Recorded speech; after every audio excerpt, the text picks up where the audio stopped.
Big سوچوں میں خوش آمدید۔ 20ویں صدی کی ایک بڑی شخصیت اور father of modern physics Albert Einstein, جنہوں نے دنیا کو تھیوری آف ریلیٹیوٹی اور فوٹو الیکٹرک ایفیکٹ کے بارے میں بتایا، جس کی وجہ سے انہیں نوبیل پرائز سے بھی نوازا گیا۔ لیکن جب ان کی موت واقع ہوئی تو ان کی ڈیڈ باڈی سے ان کے دماغ کو ہی چوری کر لیا گیا۔ ہوا کچھ یوں کہ 18 اپریل 1955 کو امریکی ریاست نیو جرسی کے پرنسٹن ہاسپٹل میں آئنسٹائن کی موت ہوئی تو اس وقت ڈیوٹی پر موجود ڈاکٹر تھامس ہاروے نے ان کی ڈیڈ باڈی سے ان کا دماغ چرا لیا۔ اس چوری کے پیچھے ان کا مقصد ریسرچ کرنا تھا، یعنی وہ آئنسٹائن کے برین پر ریسرچ کرنا چاہتے تھے کہ دنیا کو اتنی حیرت انگیز معلومات دینے والے اتنے ذہین انسان کا دماغ آخر کیسا ہے۔ کیا یہ عام انسانوں جیسا ہی ہے یا باقیوں سے مختلف ہے؟ دوستو، ہم اسے چوری اس لیے کہہ رہے ہیں کیونکہ انہوں نے آئنسٹائن کی وصیت کے خلاف اور ان کی فیملی کی اجازت کے بغیر ان کا دماغ ریسرچ کے لیے ڈیڈ باڈی سے نکالا تھا۔ مائی کیوریس فیلوز، آئنسٹائن بہت ذہین انسان تھے۔ وہ اس بات سے بخوبی واقف تھے کہ ان کا دماغ غیر معمولی طور پر کام کرتا ہے۔ اپنی موت سے پہلے انہوں نے اپنی باقیات سے متعلق واضح ہدایات کی تھیں کہ ان کی باڈی یا ان کے دماغ پر کوئی ریسرچ نہ کی جائے، کیونکہ وہ نہیں چاہتے تھے کہ ان کی اس غیر معمولی ذہانت کی وجہ سے ان کے چاہنے والے ان کے بعد ان کی پوجا کرنے لگے۔ اس لیے انہوں نے یہاں تک کہہ دیا کہ ان کی موت کے بعد ان کی ڈیڈ باڈی کو جلا دیا جائے اور راکھ کو خاموشی سے پانیوں میں بہا دیا جائے۔ لیکن جیسے ہی ان کی موت واقع ہوئی تو ہاسپٹل میں ڈیوٹی پر موجود پیتھولوجسٹ تھامس ہاروے نے آئنسٹائن یا ان کی فیملی کی اجازت کے بغیر ان کا برین ڈیڈ باڈی سے نکال لیا۔ لیکن یہ بات زیادہ دیر تک چھپی نہ رہی۔ پہلے تو ڈاکٹر ہاروے یہ کہتے رہے کہ انہیں آٹوپسی یعنی پوسٹ مارٹم کی اجازت تھی اور ان کا خیال تھا کہ پوسٹ مارٹم کے وقت عظیم سائنسدان کا دماغ نکالنا ضروری ہے تاکہ بعد میں اسے ریسرچ کے لیے استعمال کیا جا سکے۔ لیکن جب اس معاملے کی تحقیقات کی گئیں تو پتہ چلا کہ ڈاکٹر ہاروے کو آٹوپسی کرنے اور آئنسٹائن کا دماغ نکالنے کی اجازت کسی نے نہیں دی تھی۔ یہ کام انہوں نے آئنسٹائن کی فیملی کی اجازت کے بغیر ہی کیا تھا۔ جب معاملہ زیادہ بگڑا تو ڈاکٹر ہاروے نے آئنسٹائن کے بیٹے ہانس البرٹ سے التجا کی کہ ان کے خلاف قانونی چارہ جوئی نہ کی جائے۔ انہوں نے آئنسٹائن کے بیٹے کو یقین دلایا کہ وہ یہ ریسرچ مکمل طور پر سائنس کے مفاد اور سائنسی ترقی کے لیے کرنا چاہتے ہیں۔ یہاں آپ کو یہ دلچسپ بات بتاتے چلیں کہ ڈاکٹر ہاروے نے آئنسٹائن کا صرف دماغ ہی نہیں بلکہ ان کی آنکھیں بھی چرائی تھیں۔ انہوں نے آئنسٹائن کے آئی بالز نکال کر ان کے آنکھوں کے ڈاکٹر ہنری ابرامز کو دے دیے۔ آئنسٹائن کی آنکھیں آج بھی امریکہ میں نیو یارک شہر میں محفوظ ہیں۔ خیر، ہم اس ویڈیو میں آپ کو آئنسٹائن کی برین کی سٹوری کے بارے میں بتا رہے ہیں، اس لیے واپس آتے ہیں اپنے ٹاپک کی طرف۔ تو ڈاکٹر ہاروے کے پاس اب آئنسٹائن کا دماغ تو موجود تھا۔ وہ غیر معمولی دماغ پر ریسرچ کر کے سائنس کے میدان میں کوئی عظیم سائنسی دریافت یا انکشاف کرنا چاہتے تھے۔ لیکن ان کا یہ خواب پورا ہونا مشکل تھا کیونکہ وہ نیورولوجسٹ یعنی دماغ کے اسپیشلسٹ تو تھے ہی نہیں جو برین پر ریسرچ کر سکیں۔ تو خیر دوستو، قصہ مختصر یہ کہ وہ یہ برین فلاڈیلفیا میں موجود اپنے گھر میں لے آئے۔ پہلے انہوں نے اس مکمل دماغ کی چند تصاویر لیں اور پھر اس کے 240 ٹکڑے کر دیے۔ پھر انہوں نے ایک جار میں موجود سیلوڈین کے محلول، جو کہ مائکروسکوپی ایگزامن سے پہلے نمونوں کو امبیڈ کرنے کے لیے استعمال ہوتا ہے، اس میں دماغ کے ان ٹکڑوں کو محفوظ کیا اور یہ جار انہوں نے اپنے گھر کی بیسمنٹ میں چھپا دیا۔ جبکہ دماغ کے کچھ پیسز انہوں نے مائکروسکوپ سلائیڈز پر بھی لگائے، جنہیں وہ وقتاً فوقتاً دنیا بھر میں مختلف ریسرچرز کو بھیجتے رہتے، جن میں سے کچھ ریسرچز پبلش بھی ہوئیں جو ہم آپ کو آگے چل کر بتاتے ہیں۔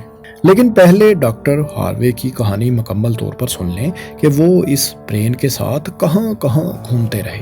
تو دوستو آپ جان چکے کہ انہوں نے گھر کی بیسمنٹ میں آئنسٹائن کے دماغ کے 240 ٹکڑے چھپا رکھے تھے، لیکن ایک دن ان کی اپنی بیوی سے لڑائی ہو گئی اور اس لڑائی میں ان کی بیوی نے وہ جار جس میں دماغ کے ٹکڑے محفوظ تھے اسے توڑ دینے کی دھمکی دے ڈالی۔ وہ غصے سے یہ جار لے کر گھر سے نکلے اور امریکی ریاست کینسس چلے گئے۔ وہاں ایک بایولوجیکل لیب میں میڈیکل سپروائزر کی نوکری شروع کر دی، لیکن 1988 میں ایک میڈیکل کمپیٹنسی ایگزام میں فیل ہونے کی وجہ سے ڈاکٹر ہاروے کا میڈیکل لائسنس ضبط کر لیا گیا۔ اب انہوں نے پلاسٹک کی ایک فیکٹری میں ملازمت شروع کر دی۔ اس سارے گزرتے وقت کے دوران وہ وقتاً فوقتاً آئنسٹائن کے دماغ پر سٹڈی بھی کرتے رہے، لیکن اس معاملے میں ان کو کوئی خاص کامیابی نہیں ملی، کیونکہ آپ پہلے ہی جان چکے ہیں کہ وہ تو ایک پیتھولوجسٹ تھے، دماغ کے اسپیشلسٹ تو وہ تھے ہی نہیں۔ لیکن وہ اپنے دوستوں میں شیخی ضرور بکھارا کرتے کہ ان کے پاس دنیا کے ذہین ترین انسان کا دماغ ہے اور جس کے ٹکڑے وہ دنیا بھر کے ریسرچرز کو بھجواتے ہیں۔ جب ان سے رپورٹرز کی جانب سے ان کی اپنی برین سٹڈی سے متعلق سوال پوچھا جاتا کہ ابھی تک آپ نے خود کیوں نہیں کوئی ریسرچ پبلش کی، تو وہ پورے اعتماد سے جواب دیتے کہ بس 1 سال تک وہ اپنی ریسرچ کے نتائج شائع کریں گے، اور یہ جواب دیتے دیتے انہیں 40 برس گزر گئے۔ 1990 کی دہائی کے شروع میں ہاروے پرنسٹن واپس لوٹ آئے۔ امریکی مصنف مائیکل پیٹرنٹی کی کتاب ڈرائیونگ مسٹر البرٹ کے مطابق ڈاکٹر تھامس ہاروے آئنسٹائن کے دماغ کا کچھ حصہ ان کی پوتی کو دینا چاہتے تھے، لیکن وہ اس کو رکھنا نہیں چاہتی تھی۔ پھر 1998 میں ہاروے نے آئنسٹائن کے دماغ کا باقی حصہ پرنسٹن میں یونیورسٹی میڈیکل سینٹر کے پیتھولوجسٹ ایلیٹ کراؤس کو پہنچا دیا، یعنی جہاں سے یہ دماغ انہوں نے چرایا تھا وہیں پہ واپس آ گیا۔ 2005 میں آئنسٹائن کی 50ویں برسی کے موقع پر 92 سالہ ہاروے نے ایک انٹرویو کے دوران آئنسٹائن کے دماغ کی چوری کے بارے میں یہ ساری کہانی سنائی۔ اس انٹرویو کے صرف 2 برس بعد 5 اپریل 2007 کو doctor Thomas Harvey university medical centre Princeton میں وفات پا گئے۔ 2010 میں ہاروے کے ورثاء نے البرٹ آئنسٹائن کے دماغ کی باقیات، جس میں پورے دماغ کی 14 تصاویر جو کٹ کرنے سے پہلے لی گئی تھیں، یہ سب واشنگٹن کے قریب national museum of health and medicine میں منتقل کر دیا۔ اس کے علاوہ آئنسٹائن کے دماغ کے 46 چھوٹے حصے جو مائکروسکوپ کی سلائیڈز پر نصب ہیں، یہ فلاڈیلفیا کے مٹر میوزیم میں آج بھی موجود ہیں، جنہیں 2013 میں نمائش کے لیے میوزیم کی گیلریوں میں رکھا گیا۔ آج بھی یہ وہیں موجود ہیں اور ان کو دیکھا جا سکتا ہے۔ لیکن دوستو، میوزیم میں رکھے گئے حصے مکمل برین کے نہیں ہیں۔ ذہین سائنسدان کے دماغ کے ٹکڑے کرنے کے بعد مائکروسکوپ کی سلائیڈز پر لگا کر جو ڈاکٹر ہاروے نے کئی محققین کو بھیجے تھے، ان میں سے بہت سو نے وہ سلائیڈز یا وہ ٹکڑے کبھی واپس ہی نہیں کیے، یعنی جینیس برین کے کئی پارٹس آج تک مسنگ ہیں اور شاید وہ اب مسنگ ہی رہیں گے۔